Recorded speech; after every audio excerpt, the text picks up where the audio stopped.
Здравствуйте, уважаемые зрители! Абхазское телевидение готовит новую площадку информационную. На этой площадке будут обсуждаться различные актуальные темы, в том числе общественно-политические, социальные, культурные и так далее. Этот проект будет называться «Аргама». И рядом с этим форматом будет другой небольшой формат этой передачи с участием двух спикеров и ведущей. Этот проект будет называться «Аргама плюс». Сегодня вечером смотрите «Аргама плюс». Что ни день, так у нас новые, да нерадостные события. Недавняя история с задержанием Ахры Авицба и его боевых друзей из Донбасса вызвала много эмоций, и положительных, и отрицательных.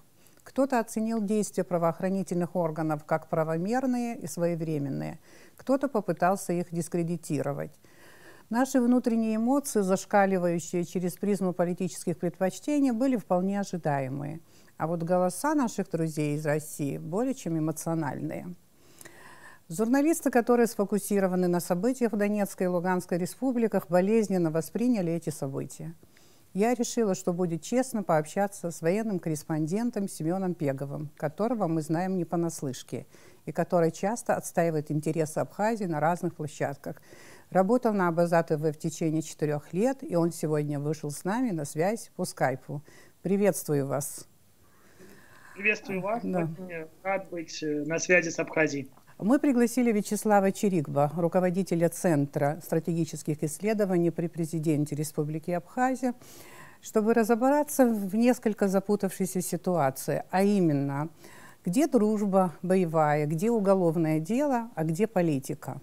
Что касается Ахры Авицба и его боевых друзей, ими занимаются правоохранительные органы, и, уважая принцип презумпции невиновности, не считаю нужным что-либо обсуждать по части преступления. Многих, в том числе и меня, задели политического характера, но необоснованные, как мне кажется, и не только мне, претензии, обвинения в адрес Абхазии. Даже показалось, что какие-то поиски дежурных врагов в политическом классе Абхазии. Если вы не против, я начну с вашей цитаты, да, потому что для меня ваша публикация, не только для меня, была очень неожиданной. Например, смотрите, вот такая цитата. «Учитывая, что представители абхазских элит теперь свободно катаются в Зугдиде и Тбилиси, наличие вооруженной охраны у Ахры абсолютно логично и объяснимо». Но хочется спросить, о каких элитах абхазских идет речь, и какая связь между позицией или же поездкой гражданина Абхазии, делового человека, бизнесмена, ветерана Отечественной войны в Тбилиси. Я абсолютно не даю оценку в этом случае действиям одного человека, одного гражданина и задержанием Ахры Авицба. Какая связь здесь? Ну, на самом деле, для меня абсолютно очевидно, что если работы сегодняшних спецслужб Абхазии позволяют определенным бизнесменам открыто заявлять о том, что они готовы привлечь грузинский капитал в Абхазию, не понимая, какие угрозы это с собой несет, не понимая того, что где есть капитал, там всегда есть агенты влияния. И в сегодняшних политических реалиях, в сегодняшней международной практике очень редко капитал действует исключительно сам по себе, а не параллельно, не работая с иностранными, с теми спецслужбами, которые, скажем так, этот капитал так или иначе курируют. И, естественно, когда я слышу, люди открыто об этом говорят, я когда уезжал из Абхазии в 2012 году, то есть мне не верилось, я не мог представить, что я такие слова в принципе могу услышать в Абхазии, да, когда открыто заявляется, что на грузинские деньги здесь собираются построить там порты, гостиницы и так далее, что эта самая пресловутая soft power, мягкая сила, да, политику которой решила Грузия в определенный момент использовать. И если мне не изменяет память, Вячеслав Андреевич как раз был в тот период министром иностранных дел и очень помнит, когда наверняка, и может быть тоже об этом расскажет, как Грузия изменила свою тактику, изменила свое поведение, свое отношение к Абхазии на международных площадках, в том смысле, что решила действовать не агрессивно, а мягко. А мягко это и есть, это прежде всего капитал, прежде всего технологии мягкого вовлечения с помощью создания каких-то льготных проектов там для жителей Абхазии. Не секрет, что многие ездят туда лечиться уже. И так или иначе проникновение Грузии в Абхазию через капитал, через вот эти самые программы уже осуществляется. И для человека, который является врагом НАТО, это Ахра, безусловно, человек, который объявлен Украиной и союзными с нею государствами Запада, фактически там международным преступником из-за того, что он защищал русскоязычное население, русских людей на Донбассе, не может чувствовать себя в Абхазии на 100% в безопасности. Именно это я имел в виду. Вот скажите, пожалуйста, вот когда вы обращаетесь к властям Абхазии и говорите, что вы хотите услышать их, они работают с НАТО, то есть вы у них спрашиваете, вы работаете с НАТО, работаете в интересах Киева, Тбилиси и Вашингтона, продались Грузии, карабахский сценарий никого ничему не научил и так далее. Вот я понимаю, что это очень серьезный вопрос, но вы на самом деле серьезно задаете этот вопрос? Я на самом деле его максимально серьезно задаю, максимально опасением за судьбу Абхазии, потому что я видел, как это происходило, когда через определенные финансовые связки элиты раньше была ориентирована там исключительно на Россию. Я сейчас хочу обратиться к Вячеславу Андреевичу, потому что даже такая постановка вопроса, мне кажется, что это очень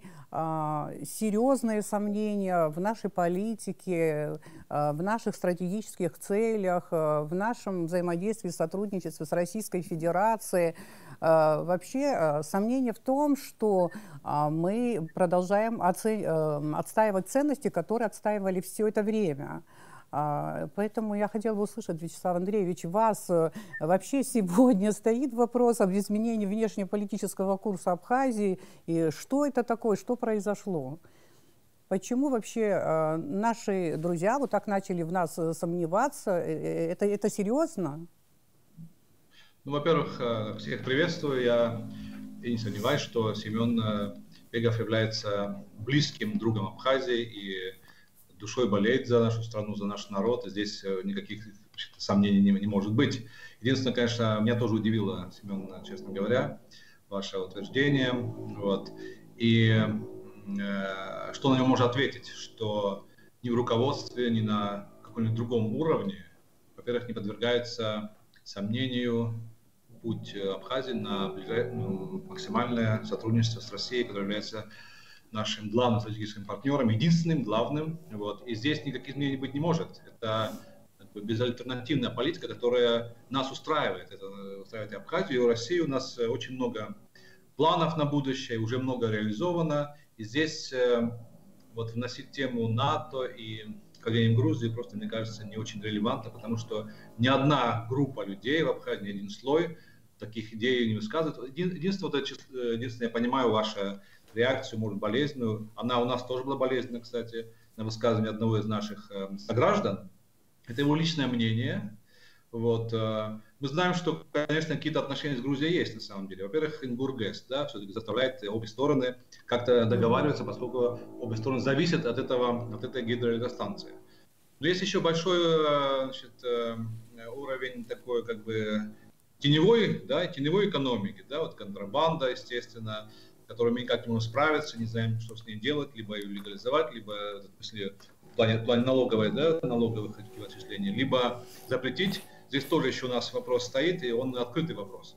Но помимо вот этого, да, и третий, конечно, это поездка наших граждан в Грузию на лечение. Опять же говорю, лично бы я этого не сделал, но никого не осуждаю, если у людей другой возможности нет, спасти даже жизнь иногда, или там их близких, или, допустим, детей, то здесь, конечно, никаких осуждений быть не может.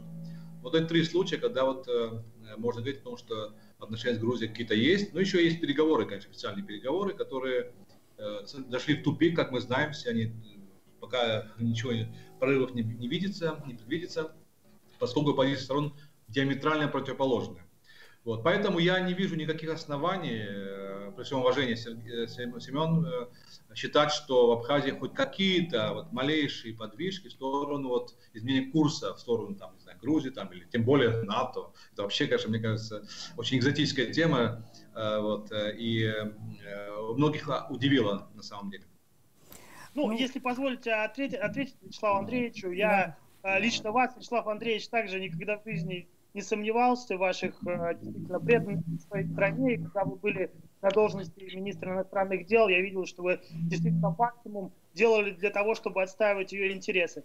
Я сейчас говорю, конечно, не о интеллектуальной элите, да, и не о элите, наверное, дипломатической в том числе. Я говорю о бизнес-элите, которая на самом деле в условиях Абхазии, и вряд ли я скажу какую-то новость, сейчас очень плотно связана с властью. Это, ну скажем так, фактически историческая традиция. Несмотря на то, что менялись руководители страны на протяжении последних там нескольких 10 лет неоднократно. Тем не менее, пайка бизнес-элиты и людей, которые принимают решения, она все-таки есть. Если кто-то будет утверждать обратное, я буду крайне удивлен. И когда бизнес-элиты и представители бизнес-элит, не стесняясь и открыто говорят о привлечении, необходимости привлечения грузинского капитала в Абхазию, это как раз не есть какое-то вот политическое или внешнеполитическое решение, не какой-то дипломатический курс и так далее, и так далее. Я не говорю о том, что абхазские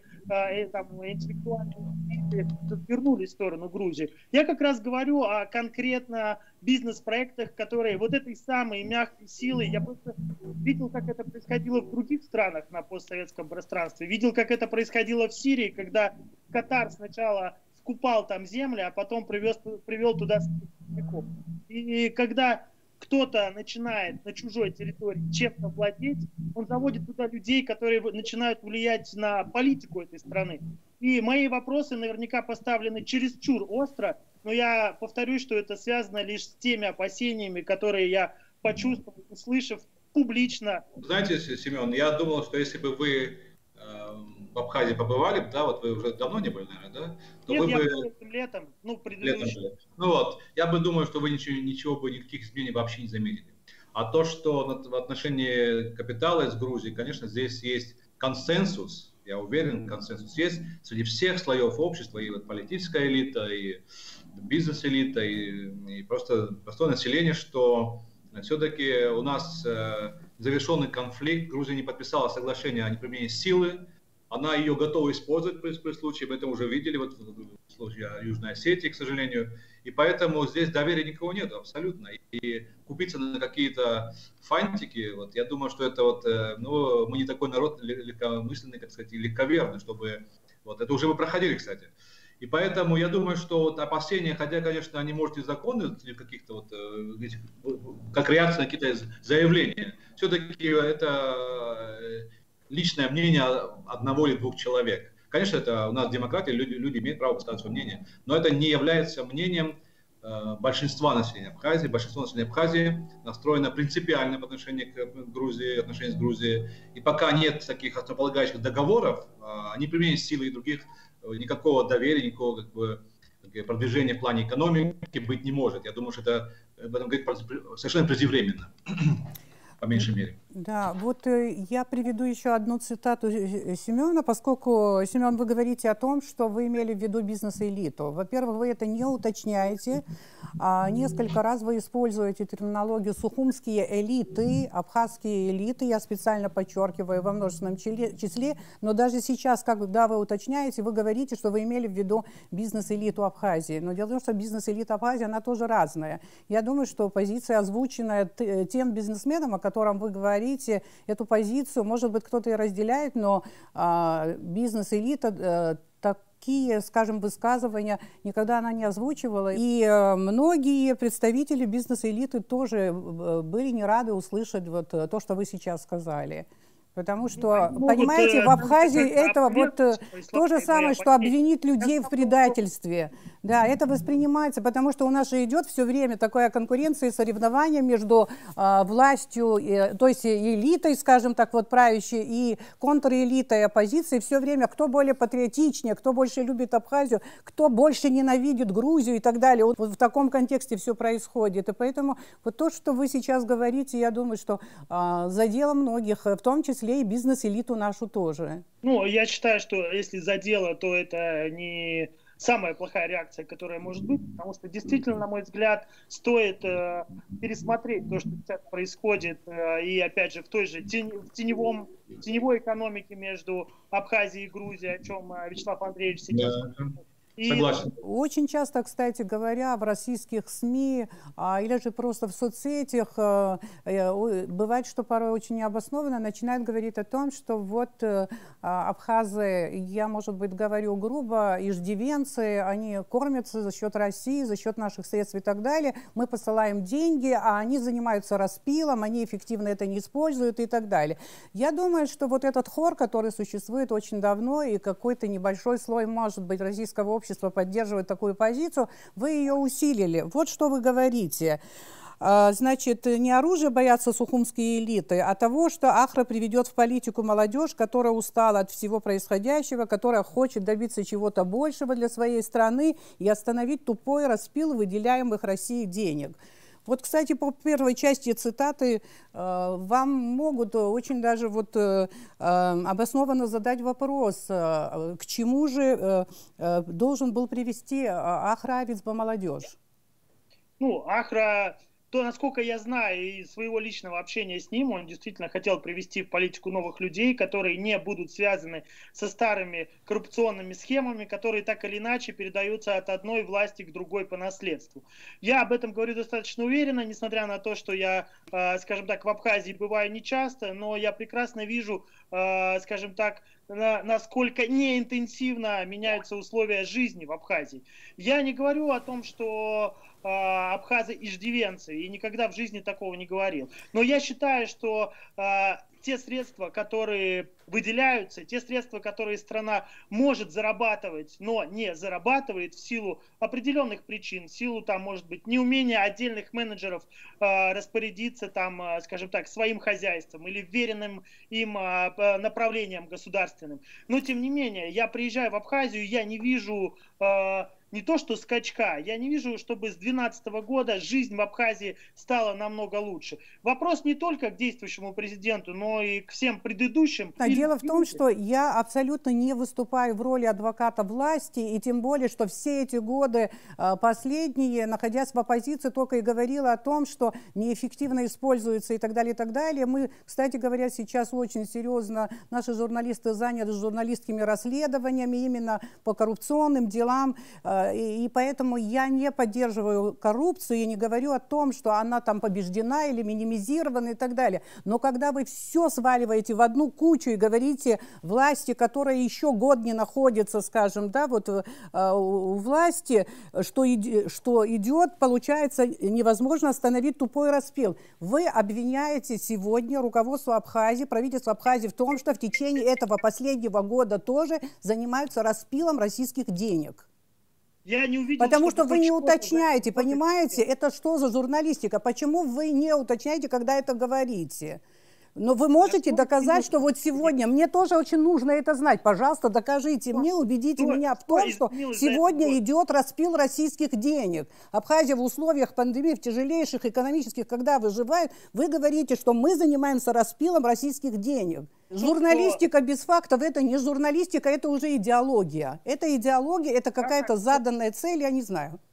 А когда человек, у которого зарплата по закону, условно говоря, будучи чиновником, 30 тысяч рублей, а он ездит на машине стоимостью в 1 миллион. Но я вам еще раз задаю более уточненный, детализированный вопрос. Вот в течение вот этого года, я сейчас говорю вот о власти, которая сегодня управляет нами. Они, вы считаете, что занимаются распилом российских денег и покупают себе дорогущие машины? Вот сейчас именно. Понимаете, если вы хотите сказать, что в течение многих лет и так далее, я поняла бы. Но дело в том, что вы абсолютно ничего не уточняете. И всех под одну гребенку. В коем случае не изменилось. Вы считаете, что ничего не изменилось? Хотя у вас нет никаких фактов, и вы абсолютно не анализируете ситуацию, которая сейчас наблюдается в этой связи. Я прекрасно знаю, что происходит. Я общаюсь с людьми. Я не человек, который просто сидит в Москве и говорит что-то там. Я каждый день связываюсь с людьми в Абхазии, узнаю, что происходит. В то же время вот такие общие заявления, они создают имидж нашей страны. Этот имидж, кстати, не самый лучший вот в последние годы. И поэтому получается, что в меньшей степени от меня вы тоже вносите свой вклад в формирование нашего имиджа нашей страны. Конечно, я понимаю, что вы не дипломат, вы журналист, вы можете свободно выражаться и так далее, но все равно же за свои заявления тоже, видимо, как-то нужно отвечать. Я поэтому задаю этот вопрос, а так мы не находимся на допросе, вы можете и не отвечать. Когда-то, кстати говоря, вот Астафьев опубликовал, я не помню какой журнал, но рассказ, назывался он «Ловля пескарей в Грузии». И он пытался преподнести вот как-то вот грузинский менталитет, образ мышления там и так далее, вот в таком очень негативном ключе. Он как писатель увидел какие-то очень очевидные вещи. И я как-то после этого имела беседу с Искандером, и я спросила, вот все обсуждали этот рассказ именно, его отношение к этому рассказу Астафьева. Понятно, что Астафьев очень талантливый писатель, большой, крупный русский писатель и так далее. Но Искандер сказал следующие слова: если бы то, что написал Астафьев, написал бы грузинский писатель, вот это было бы правильно. А вот ему, Астафьеву, писать об этом не нужно было бы. Я понимаю, что с тех пор очень много изменилось, и ценности, которые вынашивал Искандер, они, наверное, уже не модные. Но вот здесь, в этой такой журналистике, которая абсолютно не обоснована и строится на каких-то таких, может быть, политических предпочтениях. Кстати говоря, вашу публикацию, если я вашу фамилию не увидела бы, могла бы подумать, что кто-то из оппозиционных общественных организаций опубликовал очередной пост в Фейсбуке. По поводу Абхазии и России, и моей критики коррупционных схем, которые используются и в российской стране, и в Абхазии тоже. Я открыто в России на всех площадках критикую чиновничий беспредел и коррупцию, которая не дает патриотическим и интеллектуальным элитам России, которые действительно нацелены на возрождение государства российского, работать в полную силу. И я считаю, что я вправе говорить и высказывать свои беспокойства и волнения по поводу судьбы Абхазии, просто потому что я, ну скажем, в каком-то смысле вырос в этой стране, вырос как военкор в этой стране отчасти. Те оценки, которые я даю, они не взяты из воздуха. Понимаете, они не взяты из воздуха. Когда я переживаю за Апсура и говорю, например, о том, что ну, это... Семен, когда вы говорите, что мы чуть ли не поменяли внешнеполитические курсы, мы уже вот в сторону НАТО смотрим, это откуда? Не с воздуха взято, откуда это взято? И многие люди, которые вам верят и читают, они тоже подумают, что на самом деле вот Абхазия предательница, да, вот как сделали многие бывшие друзья России, что абхазы то же самое делают. Вы создаете определенное мнение о нас. Я поэтому говорю, не потому, что вы плохой журналист, как военный корреспондент, я вас очень уважаю. Когда вижу в «Горячих точках», мы переживаем за вас как за человека, чтобы вы знали, не только как за корреспондента. Неужели у вас такие серьезные фобии по отношению к Абхазии? Я был на войне в Карабахе, и у меня действительно есть серьезные фобии по отношению в Абхазии. Я знаю, что такое мягкая сила. И когда человек говорит о привлечении грузинского капитала, я повторюсь, большого грузинского капитала, это не может не вызывать опасений. Вот эти фобии, о которых вы говорите, они сделали наше общество очень токсичным. Вячеслав Андреевич, я не понимаю, таких событий, таких случаев, таких фактов, как сахар или еще что-нибудь, может быть, завтра может случиться. Почему сразу же вот из друзей мы превращаемся в, не хочу говорить врагов, в недругов? Что происходит? Почему вот нету нормальной дистанции, чтобы мы тихо-тихо нашли понимание? Значит, недостаточно доверия между нами. Почему это происходит? Почему происходит это, наверное, тем журналистам, которые это пишут, я не понимаю, потому что это очень сильное обвинение и абсолютно беспочвенное. Вот в чем проблема. Никаких оснований считать, что Абхазия как-то, куда-то поворачивается в сторону от России, либо в НАТО, либо в Грузии, это просто фантастика, абсолютно фантастика. Здесь никаких оснований нету. И поэтому я считаю, что это очень сильное обвинение, которое ни о чем не основано, Семен, при всем уважении к вам. Вот. И, конечно, надо спросить вас, почему вы аргументы эти взяли, могли бы другие аргументы для того, чтобы поддержать вашего друга, но не вот это обвинение Абхазии чуть ли не предательство России. Понимаете, я считаю, это все-таки я бы это не сделал, если я был бы на вашем месте. Вот там даже, давайте говорить так, если мы берем конкретно это высказывание, хотя это один из нескольких аргументов, которые я приводил в контексте судьбы моего друга, героя ДНР Ахравицба, и этот заголовок был поставлен в форме вопроса, давайте говорить, начнем с этого. И все утверждения, сделанные там, они были сделаны как бы в определенном ракурсе, а те вопросы, которые были заданы, это были вопросы, а не утверждения. Я хочу услышать на них ответы. Это мое нормальное журналистское желание. Да, я повторюсь, это остро, но это меня действительно волнует. Понимаете, когда вот речь идет о каком-то журналисте российском, который плохо знает Абхазию, вот в чем проблема. Потому что почему задело это, потому что мы вас знаем очень давно, и вы еще молодой, я помню, вы молодой журналист был, меня брали интервью, и очень уважали, и продолжаем уважать, но просто вот, от таких людей как-то ожидается больше нюансирования, а не просто вот таких практически, ну, не знаю, ни о чем не основанных обвинений в повороте внешней политики в сторону НАТО. Это просто, я не знаю, ни о чем не основано. Вообще, вот, ноль оснований. Это исходит от вас. Вот почему мы все как-то вот так вот, если кто-нибудь другой был, может, как-то, ну, хорошо, там, рукой махнули бы. А от вас вот мы не ожидали. Вот поэтому я понимаю, Ирина Шотовна, что такая понимаю тоже реакция. Болезненную реакцию, но я же уточнил, что я имел в виду. Я уточнил, про какие элиты я говорю. Я уточнил, какие вещи стали поводом для этих моих высказываний. Ну вот, опять же, повторяю, ссылаясь на серую экономику, да, он у нас есть, вот, по факту, грузинский капитал, потому что вот, овощи овощи или фрукты на рынке часто из Грузии. И с этим, я считаю это безобразием, но с этим всем, ну что с этим делать? Но это не означает поворот внешней политики. Это совершенно разные вещи. Ну, я вообще-то разделил это. И я сейчас сказал, что я говорю про мягкую силу, про деньги. Я вот сейчас говорю об этом. Я не говорю про дипломатическое ведомство. Ну, Семен, значит, вы считаете, что нас можно купить? В абхазов можно купить? Я, к сожалению, считаю, что появляются люди в абхазских элитах, которых можно купить и которые хотят купить других. Это опасения, которые есть у меня. Семен, хочу сказать, что такие люди, я думаю, и раньше были. Я помню, вот и еще и вот после войны были какие-то разные мнения. Было стыдно. Ну вот как-то, знаете, сейчас это просто стало публично, потому что интернет, и все сразу увидели. А были люди, которые тоже что-то говорят, что лучше там, лучше здесь. Но их меньшинство, во-первых. С другой стороны, назвать их элитой, даже вот этого последнего выступления сказал, не знаю, для меня элита очень такое высокое слово, знаете. Ну, бизнесмен, ну там взял там этих в аренду чего-то, взял какие-то кредиты и все такое. Он не выражает мнение абхазского народа вообще. Это его личное мнение, хочет сделать деньги человек. Что, в принципе, ну, это как бы его право, да, так сказать, хотеть. Но это не означает ничего вообще. С точки зрения поворота внешней политики и вообще отношения общества к этой теме. Не означает. Хотя я считаю, что контрабанда – это серьезная проблема, которая подрывает нашу экономику, подрывает наше сельское хозяйство. Вот, демпинг, такие дешевые овощи, фрукты из Грузии, они подрывают нашего производителя, понимаете? Но это не означает, что мы как бы готовы за какие-то ковришки продаться Грузии. Это просто смешно, когда мы такую войну прошли и столько жертв потеряли, да? Вот, нет, это просто исключено.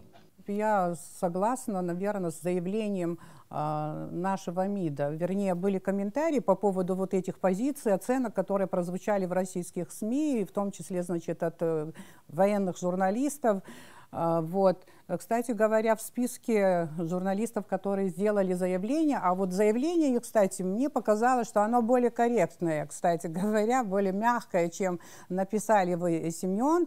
Там такие очень уважаемые корреспонденты, которых мы очень хорошо знаем, Евгений Подубный, который все время работает в горячих точках и так далее. И поэтому, понимаете, мы тоже так эмоционально на это реагируем, потому что для нас это тоже очень важно. Для нас очень важно то, что вы говорите, потому что вы определенно влияете на определенное информационное пространство. И понимаете, вот этот хор, который сейчас вокруг этого события, связанного с задержанием Ахра, мы наблюдаем в российских СМИ, это определенно отрицательно отражается на имидже нашей страны. Я понимаю, что мы не безгрешны, у нас много недостатков в развитии, мы двигаемся не так, как хотелось бы и так далее. Мы сами это прекрасно понимаем и очень часто себя критикуем и так далее. Но важно, как это сказано, насколько обосновано. Я готов писать хорошее про Абхазию, готов. Но я, к сожалению, мне ничего пока что не могу написать. Семен, хорошего. я не могу от вас требовать, чтобы вы писали хорошие вещи. Я не могу, потому что у вас свои ценности, свои смыслы. Но писать правду, объективно писать хотелось бы, и писать обоснованные вещи. Я хочу сказать, что коррупция в Абхазии не побеждена. О собственной культуре Абхазия, к сожалению, к моему большому несчастью, не заботится. В Абхазии появились люди. Скажите, хорошо, Семен, про то, что в Абхазии есть коррупция и многие другие проблемы, и очень сложные отношения с Грузией, и на границе, на Ингуре и так далее. Вы об этом узнали сегодня, когда задержали Ахру Авицба? А до этого почему-то вы об этом не писали и не говорили.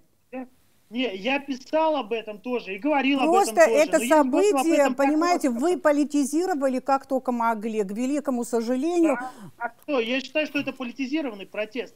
Арест, точнее, прошу за протест. Я еще раз говорю о том, что мы не хотим дискредитировать свои правоохранительные органы, если мы сейчас стараемся все сделать для того, чтобы они все-таки работали эффективно, и никому не хотим позволить дискредитировать их работу. Дело в том, что они работают, и суд скажет, знаете так, опять еще раз, суд скажет, что это было. Пока идет следствие, я не хочу обсуждать этот вопрос, переживать вы можете как друг, конечно, и мы тоже, кстати, переживаем. Я понимаю, что известный журналист, военный корреспондент, все-таки вот в этом высказывании по поводу того, что такое НАТО и Грузия, все-таки это попытка давления на абхазское руководство.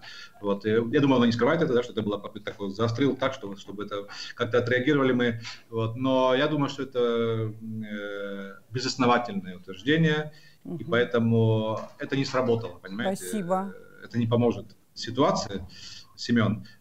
Лучше спокойно разобраться в этой ситуации и потом как-то сделать какие-то выводы. Пока еще рано говорить об этом. Я тоже была сегодня очень эмоциональна. Эфир тоже каким-то образом влияет на нас, понятно. За чашкой кофе мы, наверное, поговорили бы немножко по-другому. Я надеюсь, что вы останетесь нашим другом, и в таких экстремальных, очень непредвиденных ситуациях как раз-таки мы будем сохранять самообладание и будем стараться не разрушать тот имидж молодого государства, который, кстати, формировали и формируем многие годы, причем вместе это делаем. И у абхазов есть пословица, я сейчас не смогу перевести на русский язык сразу, получается, что то, что мы совместно делаем, и вы помогаете формированию имиджа нашей страны, я вот последнюю публикацию уже вообще не хочу иметь в виду, и вот так вот разрушать в одночасье, это не будет укреплять доверие между нами. И поэтому хотелось бы, чтобы мы ближе были бы к дипломатии, хотя мы и журналисты, и не дипломаты. Я могу в конце несколько слов сказать? Конечно. Постараюсь спокойно это даже сделать. Я действительно считаю, что то, что происходит вокруг Ахры Авицба, не совсем справедливо. Я перечислил несколько вещей, которые, мне кажется, могут помочь это объяснить. Да, действительно, в каком-то смысле заявления журналистов, их статьи, их переживания за судьбу героя русского мира является попыткой, криком о том, чтобы нам объяснили, что на самом деле происходит. Вы вышли за пределы этой темы. Вы вышли за пределы этой темы. Вышли, к сожалению. Естественно, я вышел за пределы темы и обозначил те проблемы, которые меня по-настоящему беспокоят. Я не спорю и с большим, огромным уважением отношусь к Абхазии, к таким людям, как Вячеслав Андреевич, который действительно за культуру и за самобытность абхазского народа не просто переживают, но и положили многие годы научных трудов и так далее. У меня есть друзья, быть знакомыми с ними. Для меня честь, потому что то, как они себя ведут, и те абхазские принципы в жизни, которые они соблюдают, действительно многому меня научили и в профессии, и в жизни в принципе. Я благодарен Абхазии за все и готов отстаивать ее имидж на любых рубежах, если понадобится, в том числе с оружием в руках. Это не должно ни у кого вызывать каких-либо сомнений. Именно на этих основаниях я высказываю те мнения, те опасения, которые вы сейчас проводили. Спасибо вам большое за этот диалог. Спасибо. Я, честно говоря, долго не решалась, но мне казалось, и, может быть, я приняла правильное решение, когда мы вышли на этот диалог, мы поговорили честно. Очень хотелось бы, чтобы в журналистике, и в военной, и в прочее все-таки было больше объективности. Спасибо вам большое. До свидания. Мы поговорили, и у нас, у каждого участника этой передачи есть возможность подумать об этом же еще раз. Об этом же еще раз, но без телевидения. Это была Аргама Плюс.